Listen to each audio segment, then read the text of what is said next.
Hey, friends, when I was trying to decide whether to finally upgrade my home theater base, I found myself staring at a pile of subwoofer options and wondering if I was about to waste a few $1,000s on something I'd never use fully. I've been there. You love movies and you want those explosions to feel like they're shaking the room, but you also don't want to end up with a massive box that screams "I'm trying too hard" every time you turn it on. If you're wrestling with the same dilemma, stick around.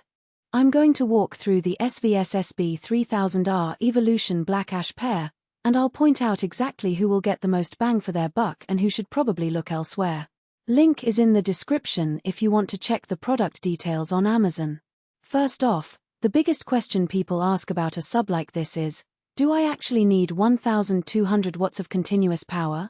In plain language, that power rating translates to the ability to push deep, controlled low-frequency energy without distortion, even at high volumes.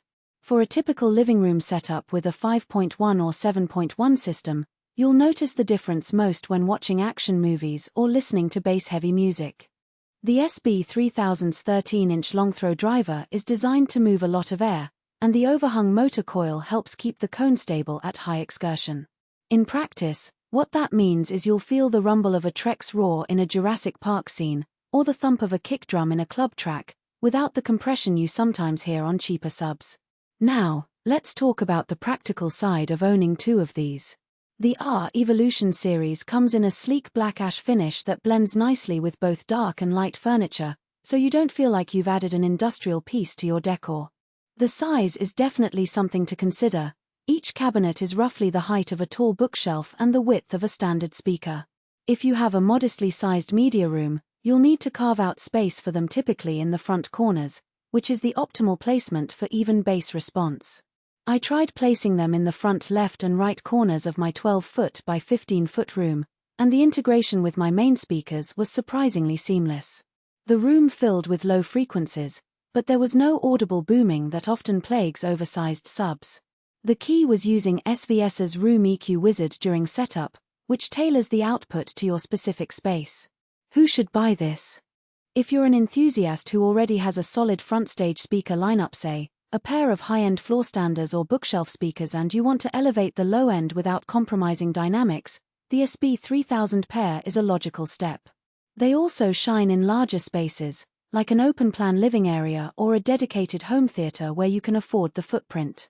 The built-in DSP and adjustable low-pass filter give you precise control, so you can dial in the exact crossover point that matches your main drivers.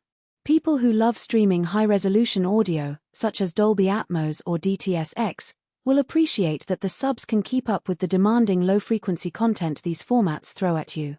On the flip side, if you're setting up a modest desktop or a small apartment living room, you'll probably find these subs overkill. The sheer power and driver size can lead to a bass response that overwhelms a tiny space, making the room feel unbalanced. In that scenario, a single 12-inch or even 10-inch sub from a less expensive line might be a more appropriate match. Also, if you're a casual listener who primarily watches TV shows or plays console games at lower volumes, you might never tap into the full capability of a 200-watt continuous sub. In those cases, the extra spend could feel unjustified. Strengths that really matter after the purchase. The real-world performance is consistent across a variety of content. I tested the subs with a mix of movie soundtracks, a live concert video, and a few bass-intensive video games. In every case, the low end stayed tight and articulate. The built-in amplification means you don't have to worry about finding a separate amp that can handle that much power. The sub takes care of itself, which simplifies the wiring and reduces the amount of gear you need to buy.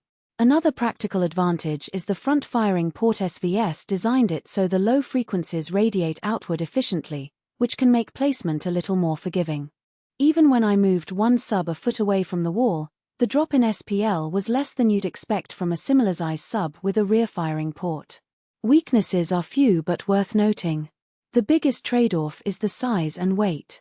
Each SB3000 weighs about 45 pounds, so moving them around for a rearranged room or a house move takes a couple of strong people. The black ash finish, while attractive, can show fingerprints and dust more readily than a matte black powder coat, so you'll need to wipe them down occasionally to keep them